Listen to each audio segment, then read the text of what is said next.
भारतीय नौसेना अब अपने 6 कलवरी क्लास पनडुब्बियों को और भी ज़्यादा ताकतवर और आधुनिक बनाने जा रही है। इन पनडुब्बियों में स्वदेशी एयर इंडिपेंडेंट प्रोपल्शन सिस्टम यानी एआईपी लगाया जाएगा। इसकी मदद से ये पनडुब्बियां बिना सतह पर आए लंबे समय तक पानी के नीचे छिपकर ऑपरेशन कर सकेगी। इससे उनकी ताकत और गुप्तता दोनों बढ़ जाएगी। भारत सरकार ने दिसंबर 2024 में मझगांव डाक शिप बिल्डर लिमिटेड के साथ 1990 करोड़ रुपए का बड़ा समझौता किया है। इसके तहत नौसेना की कलवरी क्लास पनडुब्बियों में एआईपी सिस्टम यानी एयर इंडिपेंडेंट प्रोपल्शन लगाया जाएगा। यह सिस्टम हर पनडुब्बियों के मिड लाइफ रिफिट के दौरान जोड़ा जाएगा। इस काम की शुरुआत सितंबर 2025 में आईएनएस कलवरी से होगी। इस पूरे प्रोजेक्ट का नेतृत्व डीआरडीओ की नेवल मटेरियल रिसर्च लैब कर रही है, जिसने 2021 में एआईपी सिस्टम का जमीन पर सफल परीक्षण भी कर लिया था। अभी तक जो पारंपरिक डीजल पनडुब्बियां होती है, उन्हें हर 4-5 दिन में पानी की सतह पर आकर इंजन चालू करना पड़ता है ताकि बैटरी चार्ज हो सके। लेकिन ऐसा करने से उनका पता लगने का खतरा बढ़ जाता है, क्योंकि इंजन की आवाज़ और गर्मी रडार, सोनार और इंफ्रारेड सेंसर से पकड़ में आ सकती है। लेकिन अब भारत में बनी एआईपी यानी एयर इंडिपेंडेंट प्रोपल्शन तकनीक से ये समस्या खत्म हो जाएगी। इसमें हाइड्रोजन और ऑक्सीजन से बिना शोर के बिजली बनाई जा सकती है, जिससे पनडुब्बियां लगातार 10 से 14 दिन तक बिना सतह पर आए गुप्त रूप से पानी में छिपी रह सकती है, जो मौजूदा सिस्टम से 3 गुना ज़्यादा है।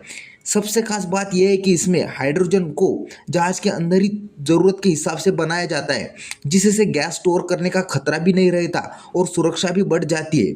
इस तकनीक से पनडुब्बियां न सिर्फ ज़्यादा समय तक दुश्मन की नज़र से बच सकती है, बल्कि उनका शोर और गर्मी भी बहुत कम होती है, जिससे उसे पकड़ना और भी मुश्किल हो जाता है। इस अपग्रेड में एक बेहद जटिल तकनीकी प्रक्रिया शामिल है, जिसे जम्बोइजेशन कहा जाता है। इसके तहत हर पनडुब्बियों को 18 महीने के लिए सूखे डाक यानी ड्राई डॉक में रखा जाएगा। इस दौरान पनडुब्बियों के बीच के हिस्से को काटा जाएगा और वहाँ 8 से 10 मीटर लंबा और करीब 200 टन वजनी एआईपी सिस्टम का प्लग जोड़ा जाएगा। फिर उस हिस्से को दोबारा वेल्ड किया जाएगा और प्रेशर टेस्ट करके ये सुनिश्चित किया जाएगा कि सब कुछ सुरक्षित है। इस नए प्लग को जोड़ने के लिए बिजली, कंट्रोल और बाकी ज़रूरी सिस्टम भी पनडुब्बी से जोड़े जाएंगे।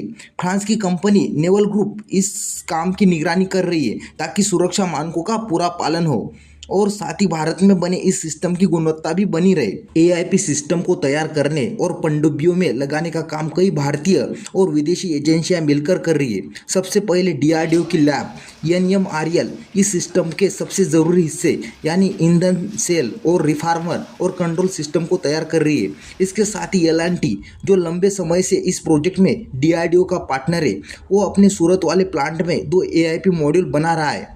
मझगांव डाक शिप बिल्डर पनडुब्बियों के मुख्य ढांचे और एआईपी को उसमें जोड़ने का काम करेगा।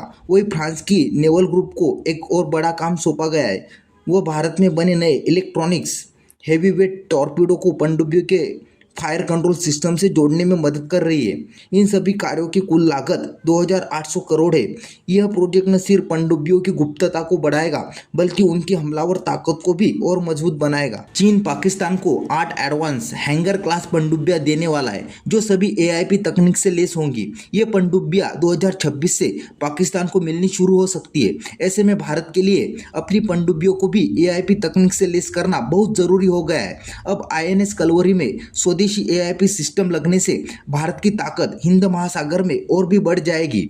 इससे न सिर्फ भारत की पनडुब्बियां ज़्यादा देर तक गुप्त रूप से पानी में रह सकेगी, बल्कि चीन और पाकिस्तान जैसे विरोधियों के मुकाबले भारत की सहन शक्ति और दबदबा भी काफ़ी मजबूत होगा।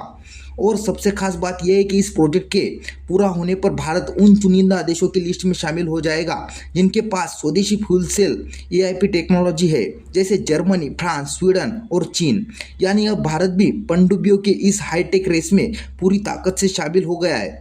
तो आज के वीडियो में बस इतना ही। वीडियो अच्छा लगा तो प्लीज़ लाइक, शेयर और चैनल को सब्सक्राइब करना ना भूलें। मिलते हैं इसी तरह के अगले एक और नए इन्फॉर्मेटिव वीडियो के साथ। Thank you for watching.